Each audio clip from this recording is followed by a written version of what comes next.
ఈరోజు మనము శ్రీల ప్రభుపాదుల వారిచే వచించబడినటువంటి శ్రీమద్ భాగవతంలో తృతీయ స్కందము 6వ అధ్యాయము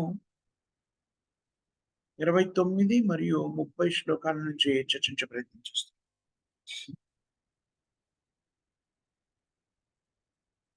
రుద్రుడి యొక్క స్థితి గురించి మనం నిన్నటి శ్లోకంలో తెలుసుకున్నాం. రుద్రుడు శివుడు అంతకుముందు శ్లోకంలో శివుడు కూడాను ఎలాగా ప్రకటితమవుతారు, నిర్వహించే కార్యక్రమాల గురించి మనం నేర్చుకున్నాం. అలాగే మొన్న అనుకుంటాను కదా, శివకేశవులకి మధ్య ఉన్నటువంటి ఏకత్వము భిన్నత్వం గురించి మాట్లాడుకున్నాం. అలాగే శివుడి నుంచి ఆవిర్భవించిన రుద్రుడు, ఆ రుద్రుడిని అనుసరించేటువంటి జీవులు ఏ రకానికి చెందిన వాళ్ళని చెప్పనింది? తమో గుణము 3వ గుణానికి చెందిన సత్వరజస్తమో గుణాల్లో 3వ గుణం.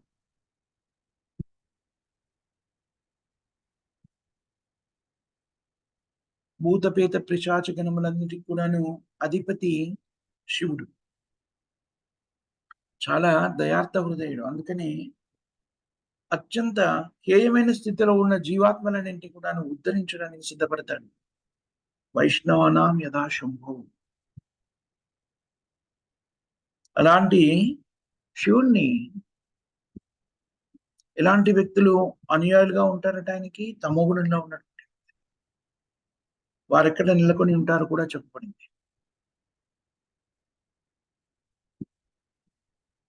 భూవర్లోకం అంటే ఏమిటి, భూలోకం అంటే ఏమిటి, ఇవన్నిటికి సంబంధించిన వివరణ మనం ఇంతకుముందు కూడా చర్చించుకున్నాం. సృష్టి నందుల 9వ భాగము భూవర్లోకంగా పిలువబడును అని చెప్పుకుంది. ఇది శ్రీల జీవ గోస్వామి కానివ్వండి, విశ్వనాథ్ చక్రవర్తి ఠాకూర్లు కానివ్వండి ధృవీకరించారు అని చెప్తున్నాడు గోపాలానికి. మనం చెప్పుకున్న సత్వగుణ ప్రభావం చేత ఉన్నటువంటి వ్యక్తులు జీవులంతా కూడాను ఊర్ధ్వలోకాల్లో ఉంటే, రజోగుణ ప్రభావం చేత వృద్ధి చెందిన వాళ్ళంతా కూడా మధ్యలోకము అంటే భూలోకంలో ఉంటారని భగవద్గీతలో కూడా మనం నేర్చుకున్నాం.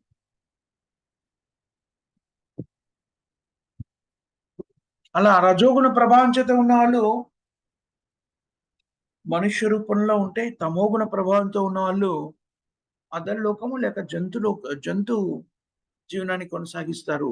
జంతుజాలంలో జంతు యోనిలో ప్రవేశిస్తారు అని చెప్తున్నారు. దీంట్లో ఎలాంటి సందిగ్ధత లేదు. మనకు తెలుసును, ఇక్కడ భౌతిక జగత్తు కానీ ఆధ్యాత్మిక జగత్తు కానీ పూర్తిగా అనంతమైనటువంటి జీవులతో నిండిపోయింది. అయితే ఏ జీవి ఎక్కడుంటారు అనేటువంటిది వాళ్ళ అంతర్గత గుణ ప్రభావాన్ని బట్టి నిర్దేశితం చేయబడుతుంది. అందుకని దీన్ని అవగతం చేసుకోవడం చాలా ముఖ్యమైన విషయం. చాలా సందర్భాల్లో భౌతిక జీవనంలో కూరుకుపోయినటువంటి వ్యక్తులు భగవంతుడి మీద విశ్వాసం లేనటువంటి వాళ్ళు అడుగుతూ ఉంటారు. భౌతిక జగత్తులో వేదన అనుభవిస్తున్నటువంటి వ్యక్తులు ఇంత హేయమైన జీవనాన్ని గడుపుతూ ఉంటే, భగవంతుడు ఉంటే ఎందుకు వాళ్ళని పరిరక్షించట్లేదు? దానికి సమాధానం మనకి తెలియాలి అంటే కర్మ సిద్ధాంతానికి సంబంధించిన కాస్త అవగాహన అవసరం. ఎవరైనా నేరం చేశారనుకోండి, ఆ నేరస్తుని నేర తీవ్రతను బట్టి శిక్షలు విధించడం జరుగుతుంది. కఠినమైనటువంటి శిక్షలు విధిస్తారు ఒక్కోసారి. అలా విధించినప్పుడు వాళ్ళని కొన్నిసార్లు ఏకాంత ప్రదేశంలో ఉంచుతారు, ఎవరితో కలవనివ్వకుండా ఉంచుతారు, ప్రమాదకరమైనటువంటి నేరస్తులైనట్టయితే. జీవనము ఒక్కొక్కసారి అది దుర్భరంగా కనబడుతుంది. దాని గురించి విని ఎవరైనా అన్నారనుకోండి, అలా ఎందుకు ఉంచారండి ప్రభుత్వము, అలా చేయడం తప్పు కదా అంటే ఎంత అవివేకంగా ఉంటుందో. అలాగే వేదన అనుభవిస్తున్నట్టు జీవుల పట్ల భగవంతుడు కరుణ చూపలేదు అంటే అలాంటి అవివేకమైనటువంటి వ్యాఖ్యానమే. అందుకని భగవంతుని సృష్టిలో నిర్వహించేటువంటి అన్ని కార్యక్రమాలు కూడాను పరిపూర్ణంగా ఉంటాయి. అందుకని భౌతిక జగత్తులో శ్రీకృష్ణుడు మానవ సమాజం చక్కగా నిర్వహించడానికి అనుగుణంగా చాతుర్వర్ణం మయా సృష్టి గుణ కర్మ విభాగస 4 వర్ణాలని తానే సృష్టించానని భగవద్గీతలో కూడా కృష్ణుడు దీన్ని ఆధారంగా చేసుకొని గుణ కర్మ విభాగస అవన్నీ కూడా ఎక్కడి నుంచి ఉద్భవించాయో ఈ శ్లోకంలో ఇక్కడ చెప్తున్నారు. ఎక్కడి నుంచి ఉద్భవించాయి? మనమంతా కూడాను విరాట్ రూపంలో భాగము. ఎక్కడున్నాం? విరాట్ రూపంలో. భౌతిక జగత్తు కానీ, భౌతిక జగత్తులో ప్రకృతమైనటువంటి స్థితులు కానివ్వండి, అన్ని కూడాను విరాట్ రూపంలో భాగాలు. 4 వర్ణాలు భగవంతుని నుంచి సృష్టించబడ్డాయని తెలుసుకున్నాం. అనేక పర్యాయాలు మనము ఈ 4 వర్ణాలు కూడాను భౌతిక దేహంతో పోల్చడం అనేటువంటిది జరుగుతుంది. భౌతిక దేహం యొక్క వివిధ అవయవాలతో పోల్చడం జరుగుతుంది. అయితే ఈ 4 వర్ణాలు కూడా విరాట్ రూపిణి దేహము క్రమంతోనే వృద్ధి చెందాయి అనేది ఇక్కడ ధృవీకరిస్తున్నారు. ముఖము, బాహువులు, నడుము లేక కటి ప్రదేశము మరియు పాదములు అనే 4 దేహ భాగాలు 4 వర్ణాలకి 4 వర్ణాలు వ్యక్తీకృతమవడానికి కారణభూతమయ్యాయి. ముఖమునందు స్థిరులైన వాళ్ళు బ్రాహ్మణులు అని పిలువబడ్డారు. ఎందుకని? ముఖం నుంచి ఏం ప్రకటితమైందని చెప్పారు? విరాట్ రూపం యొక్క ముఖం నుంచి వేద జ్ఞానము ప్రకటితమైంది. అలాంటి వేద జ్ఞానం వైపు ఆపేక్ష కలిగినటువంటి వాళ్ళు బ్రాహ్మణులని పిలువబడతారు. వేద జ్ఞానాన్ని సంతరించుకున్న వాళ్ళు కాబట్టి వాళ్ళు సమాజానికి సహజ బోధకులు, మార్గదర్శకులు, ఆధ్యాత్మిక గురువులు అయి ఉంటారు.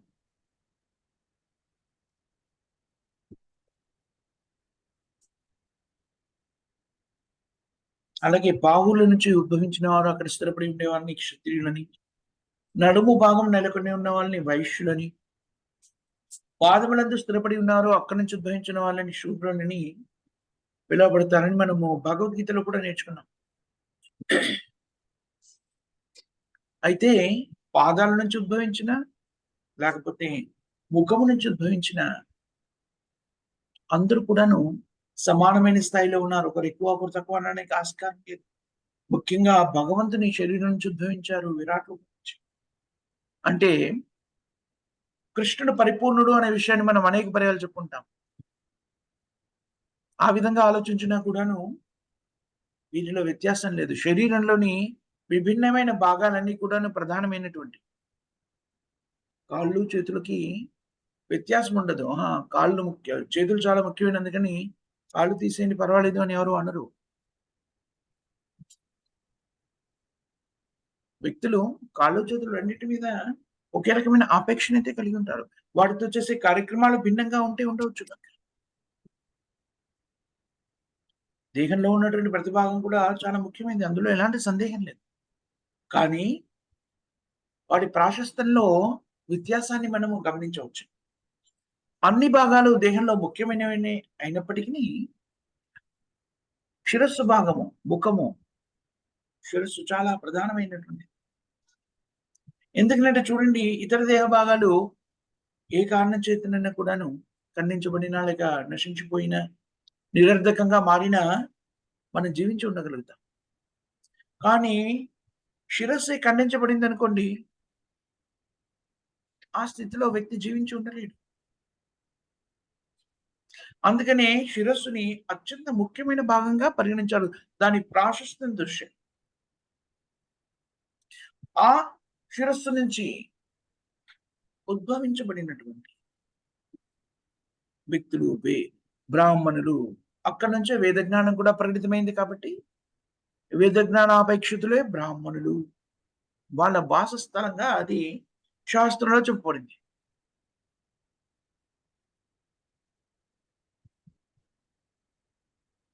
చూడండి బ్రాహ్మణుల కుటుంబంలో ఇది మనం అనేక పర్యాలు చెప్పుకున్నాము, వివిధ సందర్భాల్లో చెప్పుకున్నాం.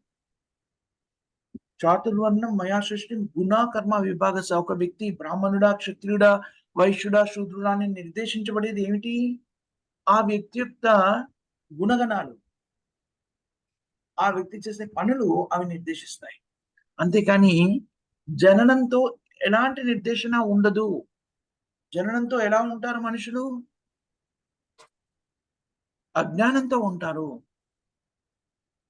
కాబట్టి జననము అనేటువంటిది మనిషి యొక్క వర్ణాన్ని నిర్దేశించదు. కానీ వారి యొక్క కర్మలు, వారి గుణాలు ఖచ్చితంగా ఆ మనిషి యొక్క కర్మని నిర్దేశిస్తాయి.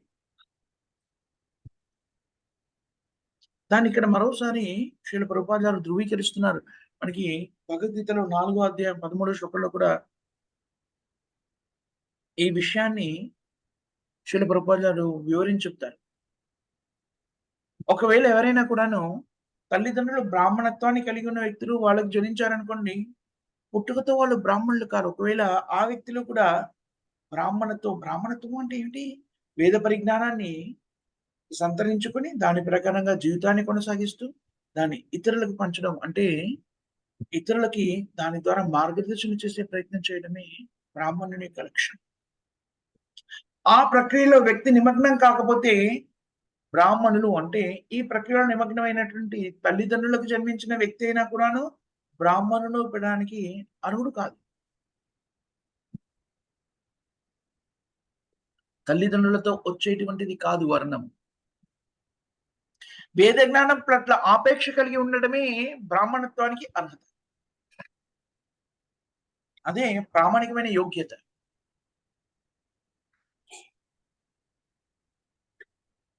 అందుకనే వేదములన్నిటి ఎక్కడి నుంచి ప్రకటితమయ్యాయని చెప్తున్నారు? భగవంతుని ముఖము నుండి ప్రకటితమయ్యాయి. అందుకనే వేద జ్ఞానం పట్ల ఆపేక్ష కలిగిన వాడు ఎక్కడ స్థిరుడై ఉంటాడు? ముఖమునందే స్థితిని కలిగి ఉండును. అతనే బ్రాహ్మణుడు. బ్రహ్మ జానాతి ఇతి బ్రాహ్మణ. ఈ ఆపేక్ష కలిగి ఉండడం అనేటువంటిది భౌతిక జగత్తులో ఏ వర్ణంలో పుట్టారు, ఏ కులంలో పుట్టారు ఇలాంటి వాటి మీద ఆధారపడి లేదు. జాతికో, వర్గానికో, వర్ణానికో పరిమితం కాదు. వ్యక్తి ఏ వంశం నుండైనా పుట్టిండవచ్చును. ఏ ప్రపంచంలో ఏ భాగానికి చెందిన వాళ్ళైనా ఉండవచ్చును. కానీ వేద జ్ఞానం పట్ల ఆసక్తిని చూపేటువంటి వ్యక్తి బ్రాహ్మణుడిగా స్థిరపడడానికి యోగ్యుడు. నిజమైన వేద పరిజ్ఞానాన్ని కలిగినటువంటి వ్యక్తి నిజానికి బోధకుడిగా లేకపోతే గురువుగా ఉండగలడు.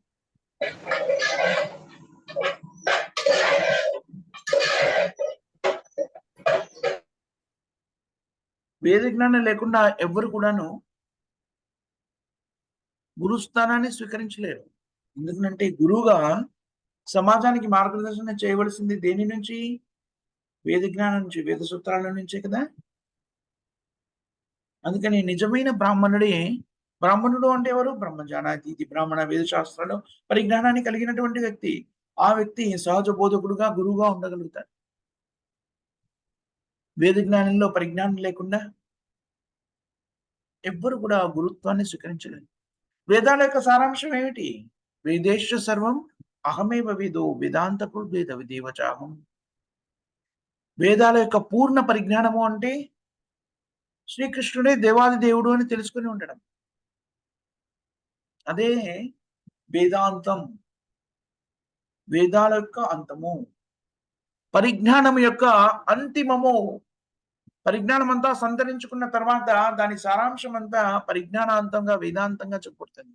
అదేమని చెప్పబడుతుంది? శ్రీకృష్ణుడే దేవాది దేవుడు అని తెలుసుకున్నప్పుడే మనము వేదాల యొక్క వేదాంతం యొక్క పరిపూర్ణమైన పరిజ్ఞానాన్ని సంతరించుకున్న వాళ్ళం. చాలా స్పష్టంగా శ్రీల ప్రభుపాద గారు ఇక్కడ మనకి నిర్దేశం చెప్తున్నారు. నిరాకార బ్రహ్మాండం లేకపోతే ఇతర యోగ విధానాలను అవలంబిస్తూ ఆధ్యాత్మిక పద్ధతులను అవలంబిస్తున్నటువంటి వ్యక్తి వేదశాస్త్రాలని తెలుసుకొని ఉండొచ్చు. కానీ శ్రీకృష్ణుడికి సంబంధించిన వివరణ తెలుసుకోకపోతే విప్రుడు బ్రాహ్మణుడైతే అయ్యుండవచ్చు గాక. కానీ గురుస్థానాన్ని పొందలేడు. ఎందుకనంటే వేదాల సారాంశాన్ని అర్థం చేసుకో. మనం ఈ శ్లోకాలను కూడా అనేక పర్యాలు ఇక్కడ ప్రభుపాద గారు ఉటంకించిన శ్లోకాలను కూడా అనేక పర్యాలు చెప్పుకున్నాం. ఒకటి పద్మ పురాణంలో శివుడు ప్రకటితం చేసినటువంటి శ్లోకం. షట్కర్మ నిపుణో విప్రో మంత్రతంత్ర విశారద అవైష్ణవో గురున్న స్యాద్ వైష్ణవ శుచ్చు.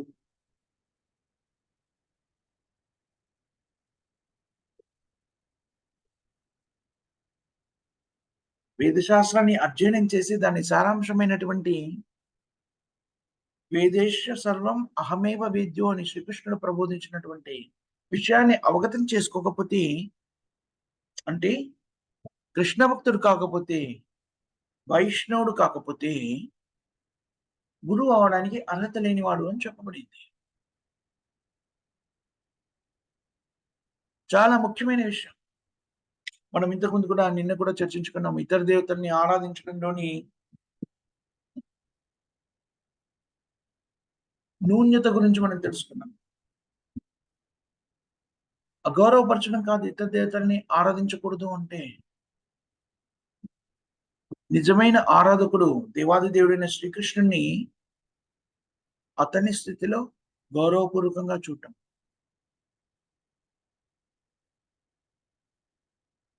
పద్మపురాణంలో శివుడే కాదు, వేద జ్ఞానపు పరిపూర్ణమైనటువంటి ప్రామాణికులుగా ఆధునిక కాలంలో గుర్తింపబడి తెలుపబడిన శాస్త్రాల పద్ధతి కూడా, శాస్త్రాల ద్వారా కూడా తెలుపబడినటువంటి చైతన్య మహాప్రభు కూడా ఈ విషయం గురించి ప్రస్తావించారు. కిబా విప్రా కిబా న్యాసి శూద్రకే నాయ్ ఏ కృష్ణ తత్వవేత్త సే గురు హాయ్. కిబా విప్రుడు అంటే బ్రాహ్మణుడు. ఒక వ్యక్తి బ్రాహ్మణుడే కావచ్చు, లేక శూద్రుడే కావచ్చు, సన్యాసి కావచ్చు, బ్రహ్మచారి కావచ్చు, గృహస్థ ఎవరైనా కావచ్చు. కానీ ఆ వ్యక్తి కృష్ణ సంబంధ పరిజ్ఞానంలో నిష్ణాతుడు కానట్టయితే గురువుగా ఉండడానికి అనర్హుడు. కానీ ఏ వర్ణానికి చెందినవాడైనా, ఏ ఆశ్రమానికి చెందినవాడైనా వ్యక్తి కృష్ణ సంబంధ పరిజ్ఞానంలో నిష్ణాతుడు అనుకోండి, గురువుగా ఉండడానికి పరిపూర్ణమైన అర్హత కలిగి. చైతన్య చరిత్ర మధ్యలో చెప్పబడిన విషయం.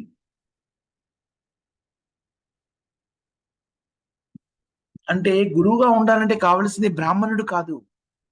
ఏమై ఉండాలి? కృష్ణ సంబంధ విజ్ఞానంలో పరిపక్వతను సిద్ధించుకున్నటువంటి నిష్ణాతుడై ఉండాలి.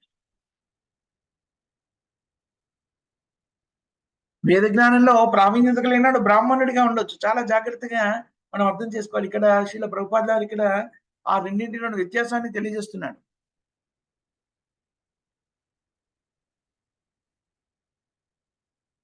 కేవలం వేద పరిజ్ఞానాన్ని కలిగి ఉన్నాడు, కానీ దాని సారాంశాన్ని అర్థం చేసుకున్నటువంటి వ్యక్తి ఏమవుతాడు? బ్రాహ్మణుడైతే కాగలడేమో కానీ గురువుగా ఉండడానికి అర్హత లేనివాడని చెప్తున్నాడు. ఎందుకని? మనం ఏ విజ్ఞానాన్నైనా స్వీకరించామనుకోండి, ఆ విజ్ఞానం యొక్క సారాంశాన్ని అవగతం చేసుకున్న వ్యక్తి ఇతరులకు ప్రబోధించగలడు. దాని యొక్క సారాంశాన్ని అర్థం చేసుకున్నటువంటి వ్యక్తి ఇతరులకు ఎలా మార్గదర్శనం చేయగలడు, ఎలా ప్రబోధించగలడు. అందుకనే మరి వేదాల యొక్క సారాంశం ఏంటి? వేదేశ సర్వం అహమేవ వేద్యో వేదాంత కృద్వేద విదేవ చాహం. గీతాకారుడు కృష్ణ భగవానుడు చెప్తున్నాడు భగవద్గీతలో. వేదాలన్నీ అధ్యయనం చేసి తెలుసుకోవాల్సింది ఏమిటి? తన గురించే తెలుసుకోవాలని కృష్ణుడు చెప్తుంది.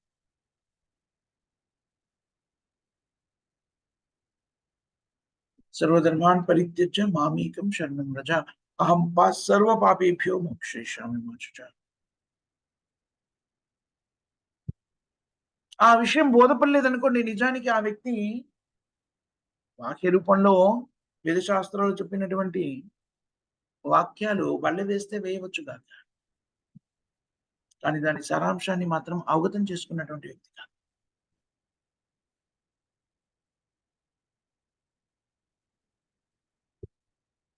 కృష్ణ సంబంధ పరిజ్ఞానాన్ని కలిగినటువంటి వ్యక్తి ప్రత్యేకమైన ప్రయత్నం లేకుండా బ్రాహ్మణత్వము దానికన్నా ఉన్నతమైన స్థాయిని తక్షణం పొందుతాడు. ఎలాగా? కృష్ణ సంబంధ విజ్ఞాన మర్మములన్నీ ఎరిగాడు అనుకోండి, వేదశాస్త్రము యొక్క సారాంశాన్ని అవగతం చేసుకున్నాడు. బ్రహ్మజానాతి ఇది బ్రాహ్మణ. వేదశాస్త్రాన్ని అధ్యయనం చేసిన వాడే బ్రాహ్మణులు అని బ్రాహ్మణులకు ఉండేటువంటి ప్రాథమిక అర్హత గురించి మనం చర్చించుకున్నాం. అలాంటి వ్యక్తి, కృష్ణ సంబంధ పరిజ్ఞానాన్ని అవగతం చేసుకున్నటువంటి వ్యక్తి దాన్ని అవగతం చేసుకోవడం ద్వారా ప్రత్యేకమైన ప్రయత్నం లేకుండా బ్రాహ్మణుడుగా కూడా మారి అలాంటి వ్యక్తి ఆధ్యాత్మిక గురువుగా ఉండడానికి అర్హతని కలిగినటువంటి. అందుకనే ఈ వేద శాస్త్రాల యొక్క అధ్యయనము మనం చెప్పుకుంటాం కదా! ప్రామాణికమైనటువంటి గురువు నుంచి అధ్యయనం చేయాలి. మనకి లభించినటువంటి అత్యంత ప్రామాణికమైన గురువు శ్రీల ప్రభుపాదుల వారు. శ్రీల ప్రభుపాదుల వారి గ్రంథాల నుంచి మనం అధ్యయనం చేసినప్పుడు భౌతిక జగత్తులో దైనందిన జీవితంలో వ్యక్తులకు ఉండేటువంటి అపోహలు, అనేక రకమైనటువంటి విశ్వాసాలు ఎలాగా అపోహలు అనేటువంటిది మనకు బోధపడుతుంది. వర్ణాన్ని బట్టి పుట్టుకను బట్టి వర్ణం ఏర్పడదు. గుణ, కర్మ దాన్ని బట్టి వర్ణం ఏర్పడుతుంది. మనం మొన్న కూడా అధ్యయనం చేశాం. పుట్టుకతో బ్రాహ్మణత్వాన్ని పాటిస్తున్నటువంటి తల్లిదండ్రులకు జన్మించిన వ్యక్తి అయినా వ్యాపార దృక్కోణాన్ని కలిగి ఉన్నాడనుకోండి, ఆ వ్యక్తి ఏమవుతాడు? వైశ్యుడవుతాడు కానీ బ్రాహ్మణుడు. ఏదో ఒకరి దగ్గర వేదశాస్త్రాన్ని అధ్యయనం చేయకుండా వేదశాస్త్రాల యొక్క ఒక్కోసారి వేదశాస్త్రాన్ని అధ్యయనం చేసుకుంటే కూడా అమరుతారు. చేస్తారు కూడాను. మీకు వెంటనే తెలుగు రాష్ట్రాల్లో ఉన్నటువంటి కొంతమంది వ్యక్తులు మీకు గుర్తు రావచ్చు. విప్రులు అయితే అయ్యుండవచ్చును వాళ్ళు. రకరకాలైన ప్రబోధనలు చేస్తూ ఉంటారు. అత్యంత ప్రామాణికులుగా పిలువబడేవారు. ఇక్కడ వాళ్ళకి మరియు ఆధ్యాత్మికులకి మధ్య ఉన్న వ్యత్యాసాన్ని స్పష్టంగా బోధించండి. అలాంటి వ్యక్తులు విప్రులు అంటే బ్రాహ్మణులుగా పరిగణించబడితే పరిగణించబడవచ్చు. కానీ నిజానికి వాళ్ళు బ్రాహ్మణులు కూడా కాదు. ఎందుకని? బ్రాహ్మణులు అంటే బ్రహ్మ జానాతి ఇది బ్రహ్మణ ఇది వేదోక్తి. బ్రహ్మము అంటే ఆధ్యాత్మికతకి సంబంధించిన పరిజ్ఞానాన్ని సంతరించు. కొంతవరకే సంతరించుకున్నారనుకోండి, ఆత్మ మరియు దేహానికి మధ్య ఉన్నటువంటి వ్యత్యాసము, లేకపోతే దేహము, ఆత్మ అనేటువంటి ఇంతవరకు సంతరించుకున్నారనుకోండి, కొంత పరిజ్ఞానమే సందేహం లేదు. కానీ అది పరిపూర్ణమైన పరిజ్ఞానం కాదు. దాంతోని మనము ఇంతకుముందు కూడా చర్చించుకున్నాము. కేవలము దేహానికి, ఆత్మకి మధ్య ఉన్నటువంటి వ్యత్యాసాన్ని మాత్రమే తెలుసుకొని అక్కడ ఆగిపోయారనుకోండి, వాళ్ళు భౌతిక జగత్తు నుంచి ముక్తి పొందలేరు. మాకు తెలుసండి దేహం వేరు, ఆత్మ వేరు. ఆ స్థాయిలో మన జీవనం కొనసాగాలి. ఆత్మ స్థాయిలో మన జీవనం కొనసాగాలి. అప్పుడు మాత్రమే మనం భౌతిక బంధనాల నుంచి ముక్తులమవుతాము. ఆత్మస్థాయిలో జీవనం కొనసాగించాలి అంటే ఏంటి అర్థం? కృష్ణ చైతన్యంతో జీవనాన్ని కొనసాగించాలి. నేను ఆత్మ అని తెలుసుకున్నప్పుడు నా అనుబంధం ఎవరితో ఉంటుంది? కృష్ణుడితో మాత్రమే ఉంటుంది. జీవేర స్వరూపే కృష్ణుడి.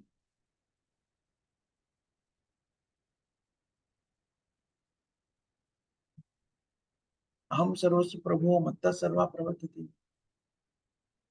అన్ని కూడా భగవంతుడి నుంచి ఉద్భవిస్తున్నాయని, కృష్ణుడి నుంచి ఉద్భవిస్తున్నాయని కృష్ణుడు స్వయంగా చెప్తున్నాడు. మమైవాంశే జీవలోకే జీవభూత సనాతన. నువ్వు ఎవరికి సంబంధించిన వాళ్ళమో? కృష్ణుడికి సంబంధించిన. ఆధ్యాత్మిక స్థితిలోకి ప్రవేశించడము అంటే మన ఈ నిజ స్థితిని అవగతం చేసుకోవడము. చూడండి, వైరాగ్యము అనే భావన వినగానే చాలా మంది భయపడిపోతుంటారు. వైరాగ్యము అంటే ఏమిటి? నిజం చెప్పాలి అంటే అపోహలు తొలగిపోవడము వైరాగ్యం నిజానికి. భ్రాంతికర స్థితి నుంచి బయటపడడమే వైరాగ్యం. భ్రాంతికరమైన స్థితి అంటే ఏమిటి? నన్ను నేను ఈ శరీరంతో గుర్తించుకోవడం, ఈ శరీరంతో సంబంధం కలిగిన వ్యక్తులందరూ కూడాను నా వ్యక్తులు, నా కుటుంబము, నా సమాజము, నా దేశము ఇవన్నిటితో గుర్తించుకోవడం ఏమిటి? అజ్ఞానానికి చిహ్నం. నన్ను నేను ఈ శరీరంతో గుర్తించు. కానీ నేను ఈ శరీరం కాదు ఆత్మ అని తెలుసుకున్నప్పుడు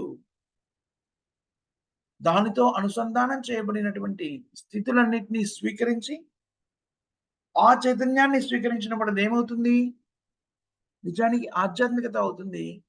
సత్యాన్ని తెలుసుకొని దాని ప్రకారం జీవించడం అవుతుంది. భ్రాంతికర స్థితులని తొలగించుకోవడం అవుతుంది. దాన్ని వైరాగ్యం అనే పేరుతో పిలుస్తూ ఉంటారు. దాన్ని చూసి వ్యక్తులు భయపడుతుంటారు. అంటే భ్రాంతికర స్థితిలో ఉండడానికి ఇష్టపడుతుంటారు. భ్రాంతి లేనటువంటిది, తాత్కాలికమైనటువంటిది, ఉన్నట్టుగా భ్రమింపజేసేది. అందుకని ఆ స్థితి నుంచి బయటపడడానికి ఎవరైనా భయపడాలా? అలా ఎవరైనా భయపడుతున్నాడు అంటే అది కూడాను అజ్ఞానానికి ప్రతీక కదా! ఆ స్థితి లేదు అని తెలిసినప్పుడు దాన్ని పొందగలిగేటువంటి ఆస్కారమే లేదసల. ఆ స్థితే లేదు అని తెలిసినప్పుడు వ్యక్తులు దాని నుంచి బయటపడాలి అనుకుంటారు. కానీ దాంట్లో ఉండాలి అనుకుంటే కొంచెమైనా ప్రామాణిక పరిజ్ఞానంతో విశ్లేషణాత్మకంగా ఆలోచించే వ్యక్తులు దాంట్లో ఉండకూడదు అని. కదా! అందుకని పరిపూర్ణత్వాన్ని సిద్ధించుకోవడము అంటే అర్థం ఏమిటి? కృష్ణాయతాన్ని స్వీకరించడం. కృష్ణాయతాన్ని స్వీకరించడం అంటే మామూలుగా దైనందిన జీవితంలో చెప్పుకునే వైరాగ్యంతో సంబంధం లేనటువంటిది. ఎందుకని మామూలుగా దైనందిన జీవితంలో మనకి తెలిసేటువంటి వైరాగ్యానికి ఇచ్చే నిర్వచనం ఏంటి? అన్నింటిని వదిలేయడం. నీతి, నీతి, నీతి. ఇది కాదు, ఇది కాదు, ఇది కాదు, ఇది కాదు. ఇది పరమ సత్యం కాదు అందుకని వదిలేస్తున్నాను. ఇది పరమ సత్యం కాదు అది కష్టతరమైన విషయం భౌతిక జీవనంలో ముఖ్యంగా కలియుగంలో ఆ స్థితిని పొందడం. కానీ వాటిని వేటిని వదిలేయకుండా వాటి మీద ఉన్న వ్యామోహాన్ని వదిలేయడము. ఎలా వదిలేస్తాము? వ్యామోహాన్ని కూడా ఇంద్రియ తృప్తికి సంబంధించిన వ్యామోహాన్ని వదిలేయడం. సులభతరం కదా! ఆ ప్రక్రియని మనం ఆపేయడం లేదు. పనిని ఆపేయడం లేదు. కానీ ఆ పనులన్నీ కూడాను భోక్తారాం యజ్ఞతపసా సర్వలోక మహేశ్వరం. నిజమైన భోక్త జగత్తు మొత్తానికి అధిపతి అయినటువంటి శ్రీకృష్ణుని సేవలో నియుక్తం చేయడం. నిర్బంధే కృష్ణ సంబంధే.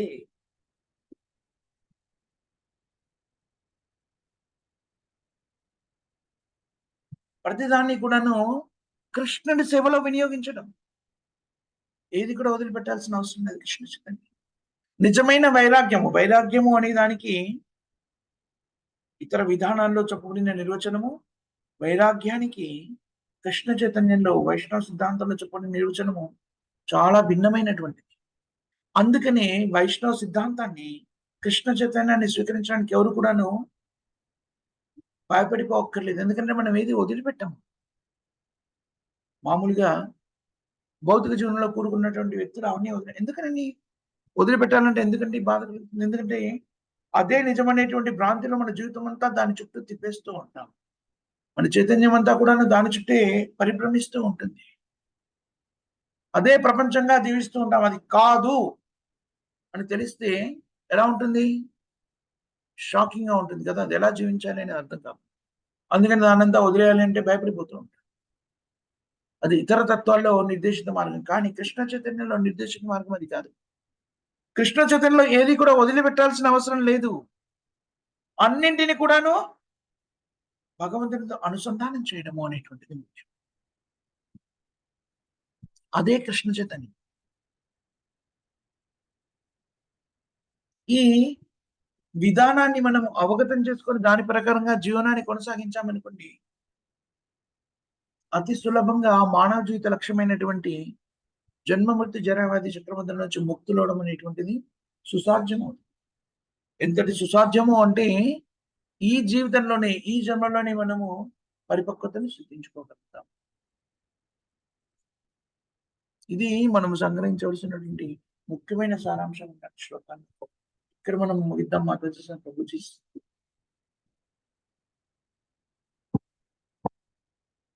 ఎవరికైనా క్వశ్చన్స్ కానీ, కామెంట్స్ కానీ ఉన్నాయా?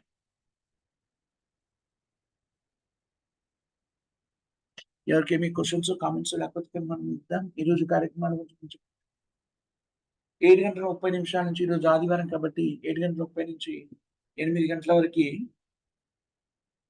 మనము ఇష్టాగోష్ఠి కార్యక్రమం హిందీలో నిర్వహించుకుంటాం. 8 నుంచి 8:30 వరకి కృష్ణాలీల వివరణ ఉంటుంది. 10:30 నుంచి 11 వరకి జపయజ్ఞ కార్యక్రమంలో భాగస్థులమవుతాం. 11 నుంచి 11:30 వరకి శ్రీ ప్రభుపాదారి గ్రంథాల నుంచి పఠనము మరియు చర్చా కార్యక్రమం ఉంటుంది. దాని తర్వాత 4:30 నుంచి మనము 5:30 వరకు పుస్తక పఠనం చేస్తాం. శ్రీల ప్రభుపాద గ్రంథాల నుంచి, చైతన్య చరితామృతం నుంచి పఠనము, శ్రవణము కార్యక్రమం చేస్తాం. దాని తర్వాత మళ్ళీ 5:30 నుంచి 6 వరకు జపయజ్ఞ కార్యక్రమం, 6 నుంచి 7 వరకు మనము ఇష్టాగోష్ఠి కార్యక్రమాన్ని నిర్వర్తించుకుంటాం తెలుగులో. కాబట్టి అందరూ కూడా ఈనాటి కార్యక్రమంలో భాగస్థులై రోజంతా కూడా కృష్ణ చైతన్యంతో ఆధ్యాత్మికంగా గడపవలసిందిగా విజ్ఞప్తి. ఒక అనౌన్స్మెంట్ మా అందరికీ చెప్పడం మర్చిపోయాను, గ్రూప్ లో పెట్టడం జరిగింది. కానీ ఒక 2 ముఖ్య కార్యక్రమాల్ని మనము ప్రారంభించాము. అవి ఏమిటంటే 2 కూడాను. ఒకటి, హిందీలో ప్రతి శనివారం కూడాను ప్రభుపాద వారి గ్రంథాల నుంచి పఠన కార్యక్రమం మొదలైంది. 4 నుంచి 5 వరకు చేయడం జరుగుతుంది. అలాగే ప్రతి శనివారం 8 గంటలకి మనము యూత్ ప్రోగ్రాం మళ్ళీ పునఃస్థాపితం చేస్తాము, పునఃప్రారంభించాము. దాంట్లో ఒక ప్రత్యేకమైన టాపిక్ ని తీసుకొని చర్చిస్తాం కదా, అది మళ్ళీ మనం ప్రారంభించాము. భక్తులంతా కూడాను దాంట్లో భాగస్థులు కావాల్సిందిగా విజ్ఞప్తి. నిన్న మనము మొదటి కార్యక్రమం అయిపోయింది, మళ్ళీ వచ్చే వారం మరో కార్యక్రమం ఉంటుంది. ఇవన్నీ గుర్తుపెట్టుకోవాల్సిందిగా భక్తులకు విజ్ఞప్తి. ఈరోజు ప్రేమతోనే ఎవరు చెప్తారు?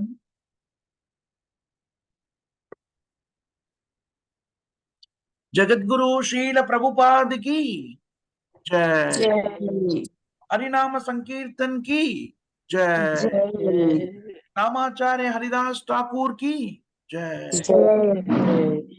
भक्त वृंद की जय, चंद्रा श्रीमद् भागवतम की जय. Thank you very much Mataji సంప్రభుజీ. శ్రీల ప్రభుపాద వారి గ్రంథాన్ని చర్చించే అవకాశం కల్పించారు. మీ అందరికి కూడా హృదయపూర్వక కృతజ్ఞతలు, ధన్యవాదాలు. హరి కృష్ణ. హరే కృష్ణ ప్రభుజీ, దండ ప్రణామం. హరే కృష్ణ ప్రభుజీ, దండ ప్రణామం. హరే కృష్ణ. హరే దండ ప్రభుజీ, దండ ప్రణామం. హరే కృష్ణ.